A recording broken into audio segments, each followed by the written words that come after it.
আজকে আমরা আলোচনা করব ক্লাস 10 এর অধ্যায় নাম্বার 12 গোলক নামক অধ্যায়টি। গোলক যাতে ইংরেজিতে বলে স্পিয়ার। তো গোলকের এমনি 2D ছবি হবে এরকম আকারে। গোলকের সবচেয়ে ভালো উদাহরণ হচ্ছে ফুটবল। চিত্রের আকারে দেখানো হয়েছে, এটা গোলকের সেন্টার বা কেন্দ্র, এবং এখান থেকে পরিধি পর্যন্ত দূরত্ব তাকে ব্যাসার্ধ বা ইংরেজিতে রেডিয়াস বলে। গোলকের কেবলমাত্র একটিই তল থাকে, সেই তলটি হচ্ছে বক্রতল। এটা শর্ট প্রশ্ন পড়তে পারে, গোলকের কটি তল? গোলকের একটি তল, সেই তলটির নাম কি? বক্রতল। এবার আমরা আজকে সরাসরি চলে যাই গোলকের সূত্রাবলীতে। গোলকের সমগ্রতলের ক্ষেত্রফলের সূত্র বা হোল এরিয়া, তার সূত্র হচ্ছে 4πr² বর্গ একক। গোলকের আয়তন, তার সূত্র হচ্ছে 4/3πr³ ঘন একক। অর্ধগোলকের সমগ্রতলের ক্ষেত্রফল হচ্ছে 2πr² বর্গ একক। অর্ধগোলক অর্থাৎ গোলকের অর্ধেক 2πr² বর্গ একক। নিরেট অর্ধগোলকের সমগ্রতলের ক্ষেত্রফল 3πr² বর্গ একক। তো নিরেট অর্ধগোলকের সমগ্রতলের ক্ষেত্রফল কিভাবে হয়েছে? নিরেট অর্ধগোলকের সমগ্রতলের ক্ষেত্রফল 3πr²। তো এখানে 3πr² আসলো কিভাবে? নিরেট অর্ধগোলক, তাহলে অর্ধগোলকের ক্ষেত্রফল হচ্ছে 2πr², মানে এতটুকুর ক্ষেত্রফল হচ্ছে 2πr²। এবং অর্ধগোলককে যদি আমি কাটার পর যেহেতু নিরেট, তাহলে এই অংশটা একটা বৃত্ত, এবং বৃত্তের ক্ষেত্রফল কত? πr²। তাহলে 2πr² πr² 3πr² বর্গ একক। তো এইভাবে এসেছে নিরেট অর্ধগোলকের সমগ্রতলের ক্ষেত্রফল। নিরেট অর্ধগোলকের আয়তন, আয়তনের সূত্র হচ্ছে 4/3πr³। যেহেতু অর্ধগোলক, তার অর্ধেক হয়ে যাবে 2/3πr³। ফাঁপা গোলকের আয়তন 4/3πr³ - r³ ঘন একক। তাহলে এখানে ক্যাপিটাল আর আর স্মল আর দুটো বলে দেওয়া দরকার। ক্যাপিটাল আর হচ্ছে বহির্ব্যাসার্ধ, স্মল আর হচ্ছে অন্তর্ব্যাসার্ধ। তাহলে অন্তর্ব্যাসার্ধের কিউব মানে বহির্ব্যাসার্ধের কিউব, সেটা হচ্ছে ফাঁপা গোলকের আয়তনের সূত্র। তাহলে এটা হচ্ছে ফাঁপা গোলকের আয়তনের সূত্র। এবার আমরা চলে যাই অধ্যায় ভিত্তিক আলোচনায়। তো প্রথম অঙ্কটা আছে আমাদের, একটি গোলকের ব্যাসার্ধের দৈর্ঘ্য 10.5 সেমি হলে তার সমগ্রতলের ক্ষেত্রফল হিসাব করতে বার করেছে। তো গোলকের ব্যাসার্ধের দৈর্ঘ্য 10.5, মানে আর এর মানটা দেওয়া আছে 10.5 সেমি। এবার তার সমগ্রতলের ক্ষেত্রফল আমাকে বার করতে হবে কোনটা? 4πr²। এটা আমাদেরকে ক্যালকুলেট করতে হবে। তো গোলকের সমগ্রতলের ক্ষেত্রফল 4πr², আর এর জায়গায় মানটা বসানো হয়েছে 10.5, তার স্কোয়ার। 4 ইন্টু পাই এর মান 22/7 ইন্টু 10.5 ইন্টু 10.5, স্কোয়ার আছে বলে দুবার লেখা হয়েছে। এবার কাটাকাটি করে মানটা বেরিয়েছে কত? 1386 বর্গ সেমি। দ্বিতীয় অঙ্ক, একটি চামড়ার বল তৈরি করতে প্রতি বর্গ সেমি 17.50 টাকা হিসাবে 431.20 টাকা লেগেছে। তাহলে বল দ্বিতীয় অঙ্ক, একটি চামড়ার বল তৈরি করতে প্রতি বর্গ সেমি 17.50 টাকা হিসাবে 431.20 টাকা লেগেছে। বলটির ব্যাসের দৈর্ঘ্য হিসাব করতে লিখতে বলেছে। তাহলে আমাকে কি বার করতে দিয়েছে? ব্যাসের দৈর্ঘ্য। ব্যাসের দৈর্ঘ্য মানে কি? 2r, মানে ব্যাসার্ধের দ্বিগুণ। এটা আমাকে বার করতে হবে। দিয়ে দিয়েছে চামড়ার বল তৈরি করতে প্রতি বর্গ সেমি 17.50 টাকা হিসাবে 431.20 টাকা। তাহলে প্রতি বর্গ সেমিতে যদি এত টাকা খরচা হয়, বর্গ সেমি বলতে এখানে নিশ্চয়ই সমগ্রতলের ক্ষেত্রফল, কারণ চামড়ার বল তৈরি করতে চামড়া লেগেছে বা টাকা লেগেছে, নিশ্চয়ই পুরো বলটা তৈরি করতে খরচ হয়েছে। তাহলে সমগ্রতলের ক্ষেত্রফলের সূত্র কত? 4πr²। তাহলে আমাকে এখানে 4πr² লাগাতে হবে। তাহলে প্রথম থেকে অঙ্কটা কি করব? ধরা যাক বলটির ব্যাসের দৈর্ঘ্য কত? 2r semi.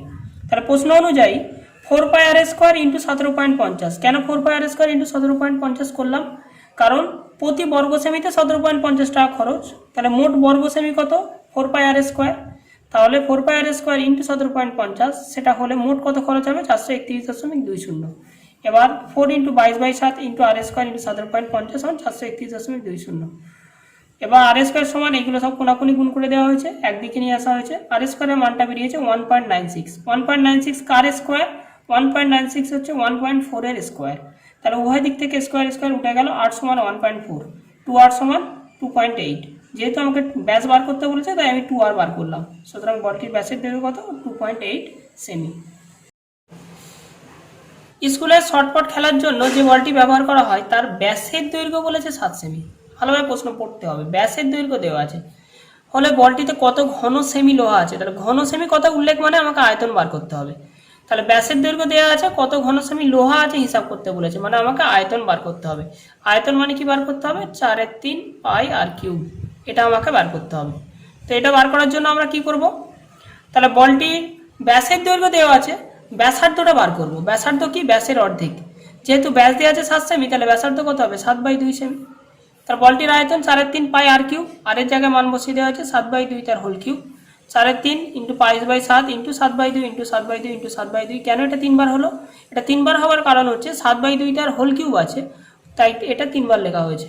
এবার গুণ করে ক্যালকুলেশন করে ভাগ করে উত্তর এসেছে 179.2/3 ঘন সেমি। সুতরাং বলটিতে 179.2/3 ঘন সেমি লোহা আছে। অবশ্যই আয়তন বার করার সময় ঘন সেমি কতটা উল্লেখ করতে হবে। 4 নম্বর অঙ্ক, 28 সেমি দৈর্ঘ্যের ব্যাস বিশিষ্ট, এখানেও কিন্তু ব্যাস দেওয়া আছে, একটি নিরেট গোলক জলে সম্পূর্ণভাবে নিমজ্জিত করলে যে পরিমাণ জল অপসারিত করবে তা নির্ণয় করি। তাহলে একটা গোলকের ব্যাস বলে দিয়েছে কত, 28 সেমি, তাহলে ব্যাসার্ধ কত, 28/2 মানে কত, 14 সেমি। যে পরিমাণ জল অপসারণ করবে, কোনো একটা বস্তু যখন জল অপসারণ করে তার আয়তনের সমান জল অপসারণ করে, আর্কিমিডিসের সূত্র। তাহলে আমি এটা কি বার করব, আয়তনটা বার করব। সুতরাং ওই বস্তুর আয়তন যেটা, সেটা যদি বার করতে পারি তাহলে আমরা ওই বস্তুটা কতটা জল অপসারণ করবে সেটা বেরিয়ে যাবে।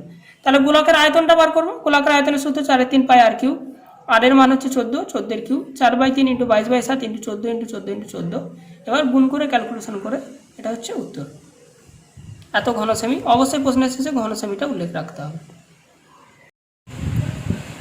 5 নম্বর অঙ্ক, কোনো গোলাকার গ্যাস বেলুন ফোলাবার সময় তার ব্যাসার্ধের দৈর্ঘ্য 7 সেমি থেকে 21 সেমি হলে বেলুনটির পূর্বের ও পরের সমগ্র দলের ক্ষেত্রফলের অনুপাত নির্ণয় করি।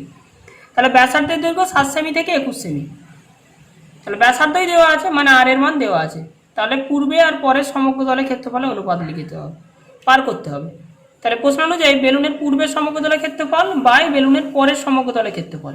তাহলে সমগ্র দলের ক্ষেত্রফলের সূত্র 4 পাই আর স্কোয়ার, 4 পাই 7 স্কোয়ার ইন্টু 4 পাই 21 স্কোয়ার। যেহেতু প্রথম ক্ষেত্রে ব্যাসার্ধ কত 7, দ্বিতীয় ক্ষেত্রে ব্যাসার্ধ 21, তাহলে 4 পাই ক্যান্সেল হয়ে গেল, 7 স্কোয়ার বাই 21 স্কোয়ার। 7 স্কোয়ার মানে 7 গুণ 7, 21 স্কোয়ার মানে 21 গুণ 21। তাহলে 7 দিয়ে যদি 21 কাটি, 7 3 21, 7 3 21, তাহলে উপরে কিছু নেই মানে 1, নিচে দুটো 3 পড়ে থাকবে, 3 3 কত 7 3 21, 7 3 21, উপরে কিছু নেই মানে 1 পড়ে আছে, 3 3 9। তাহলে সুতরাং নির্ণয় অনুপাত কত হলো 1:9। তারপরের অঙ্ক, অর্ধগোলকের একটি বাটি তৈরি করতে 127.2/7 বর্গ সেমি পাত লেগেছে। বাটিটির মুখের ব্যাসের দৈর্ঘ্য বার করতে বলেছে। ব্যাসের দৈর্ঘ্য, ব্যাস মানে কি, ব্যাস কথার অর্থ মানে 2r, আমাকে কি বার করতে হবে, 2rটা ক্যালকুলেশন করতে হবে। তাহলে আমি ধরে নিচ্ছি যে বাটিটির মুখের ব্যাসের দৈর্ঘ্য কত, 2r সেমি। আমাকে দিয়ে দিয়েছে সমগ্র দলের ক্ষেত্রফল 127.2/7। তাহলে এখানে তাহলে 2 পাই আর স্কোয়ার সমান কত, 127.2/7। কেন 2 পাই আর স্কোয়ার করলাম, 4 পাই আর স্কোয়ার কেন করলাম না, প্রশ্নে বলে দিয়েছে অর্ধগোলক, অর্ধগোলকের সমগ্র দলের ক্ষেত্রফল 2 পাই আর স্কোয়ার, তাই 2 পাই আর স্কোয়ার সমান 127.2/7। 2 ইন্টু 22/7 ইন্টু আর স্কোয়ার সমান, এটা ভেঙে এসেছে 891/7। এবার ক্যালকুলেশন হয়েছে 7 7 কেটে গেছে, 21 আর 2 আর 22 এখানে চলে গেছে, যেহেতু উপরে ছিল নিচে চলে গেছে, কাটাকাটি করে এসেছে 20.25। তার মানে কত 4.5, 20.25 হচ্ছে 4.5 স্কোয়ার, বা তাহলে উভয় দিক থেকে স্কোয়ার উঠে গেল, আর এর মান 4.5, 2r সমান 4.5 ইন্টু 2 মানে 9। এটাকে আরেকভাবে ক্যালকুলেশন করা যায়, এখানে 11 দুগুণে 22, 8 11 88, 1 11 81, তাহলে এখানে 81/4, 81/4 মানে 9/2 তার স্কোয়ার। তাহলে এখান থেকে আমি লিখতে পারি 4.5 বা 9/2, তাহলে 2r সমান কত 9 সেমি। যেটা সুবিধা হবে সেই ক্যালকুলেশন করবে, যেহেতু আমাকে ব্যাস বার করতে বলেছে তাই আমি 2r বার করলাম। সুতরাং বাটির মুখের ব্যাসের দৈর্ঘ্য কত 9 সেমি। এবার আসে আমরা 7 অঙ্কে, একটি নিরেট লোহার গোলার ব্যাসার্ধের দৈর্ঘ্য 2.1 সেমি। ব্যাসার্ধের দৈর্ঘ্য বলে দিয়েছে মানে আর এর মানটা বলা আছে। ওই গোলকটি কত ঘন সেমি লোহা আছে, ঘন সেমি মানে কি বার করতে হবে, আয়তন। তাহলে 4/3 পাই আর কিউব বার করতে হবে। সুতরাং ওই লোহার গোলার বক্ষতলের ক্ষেত্রফল এবং বক্ষতলের ক্ষেত্রফল মানে কত 4 পাই আর স্কোয়ার, দুটো বার করতে হবে। তাহলে আমাকে ব্যাসার্ধের দৈর্ঘ্য আর এর মান দিয়েছে 2.1 সেমি, আমি বার করব ঘনফল আর বক্ষতলের ক্ষেত্রফল। লোহার গোলকটির ঘনফলের সূত্র কি, 4/3 পাই আর কিউব, মানে 4/3 পাই 2.1 তার হোল কিউব, 4/3 পাই এর মান 22/7, 2.1 মানে কত 21/10, কিউব আছে তাই এটা 3 বার লেখা হয়েছে। এবার ক্যালকুলেশন করে কোনাকুনি গুণ করে উত্তর হয়েছে 38.1 808 ঘন সেমি। সমগ্র বক্ষতলের ক্ষেত্রফল, যেটা বক্ষতলের ক্ষেত্রফল সেটাই গোলকের পার্শ্বতলের ক্ষেত্রফল সেটাই সমগ্রতলের ক্ষেত্রফল। তাহলে সমগ্রতলের ক্ষেত্রফল কত? 4 পাই আর স্কোয়ার। তাহলে 4 পাই 2.1 তার স্কোয়ার, 4 ইন্টু 22/7 ইন্টু 2.1, 2.1 মানে 21/10, 21/10-এর দুবার লেখা হয়েছে কারণ মাথায় স্কোয়ার আছে। ক্যালকুলেশন করে উত্তর এসেছে 55.44 বর্গ সেমি। 8 নম্বর অঙ্ক, একটি নিরেট সিসার গোলকের ব্যাসের দৈর্ঘ্য, এখানে কিন্তু ব্যাস বলে দেওয়া আছে মানে 2r বলে দেওয়া আছে 14 সেমি। ওই লোহার গোলককে গুলিয়ে 3.5 সেমি দৈর্ঘ্যের ব্যাসার্ধের কতকগুলি নিরেট গোলক তৈরি করা যাবে সেটা বার করতে হবে। তাহলে একটা গোলককে গলিয়ে অপর গোলক, কতগুলি গোলক তৈরি করা যাবে? যখন এই ধরনের অঙ্ক থাকবে উভয় ক্ষেত্রে আয়তন বার করে দুটো আয়তনকে ভাগ করে দিতে হবে। তাহলে বড় গোলকের ব্যাসার্ধ কত? ব্যাস যদি 14 সেমি হয়, ব্যাসার্ধ কত? তার অর্ধেক 14/2 মানে কত? 7 সেমি। তাহলে বড় গোলকের আয়তন 4/3 পাই 7 কিউব মানে 4/3 পাই আর কিউব, আর এর মান 7, 7 কিউব ঘন সেমি। ছোট গোলকের আয়তন 4/3 পাই আর কিউব, আর এর মান কত? ছোট গোলকের ব্যাসার্ধ 3.5, তাহলে 4/3 পাই 3.5 তার হোল কিউব ঘন সেমি। সুতরাং আমি যদি গোলকের সংখ্যা বার করতে যাই দুটোকে, তাহলে বড় গোলকের আয়তনকে ছোট গোলকের আয়তন দিয়ে ভাগ করে দেবো। তাই করেছি, বড় গোলকের আয়তন 4/3 পাই 7 কিউব, ছোট গোলকের আয়তন 4/3 পাই ইন্টু 3.5 হোল কিউব, দুটোকে ভাগ করে দিয়েছি। তো ওপরে 3.5 পাই ক্যান্সেল হয়ে গেল, 7 কিউব মানে 3টে 7, 3.5 কিউব মানে 3.5 তিনটে নিচে, তাহলে কাটাকাটি করে এসেছে তোমার 2 2 2 মানে 3 2 3টে 2 গুণ করে হচ্ছে 8টি, তাহলে নতুন গোলকের উৎপন্ন সংখ্যা হচ্ছে 8টি। ছাত্রছাত্রীদের উদ্দেশ্যে বলছি, তোমরা এই অধ্যায়ের সমস্ত আলোচনা যা ইউটিউবে টিউটোরিয়াল করা হয়েছে তা আমরা পিডিএফ আকারে করে দিয়েছি। ইউটিউবের ডিটেলসে গেলে সেই পিডিএফের লিঙ্ক দেওয়া আছে এবং শিক্ষক ও অভিভাবকগণের কাছে আবেদন যে আপনারা এই আলোচনাগুলিকে পিডিএফ আকারে পেয়ে যাবেন। আপনারা আমাদের অফিসিয়াল ওয়েবসাইট এবং ভিজিট করুন এবং টিউটোরিয়াল ভিডিওর ডিটেলসে আমরা লিঙ্কগুলি শেয়ার করেছি এবং সাবস্ক্রাইব করুন আমাদের চ্যানেলকে এবং তা বিভিন্ন মাধ্যমে আপনারা ছড়িয়ে দিন যাতে সাধারণ ছাত্রছাত্রীদের এবং অভিভাবকদের এই ভিডিও দ্বারা সহযোগিতা পায়, এই ভিডিও উপকারে লাগে। ধন্যবাদ।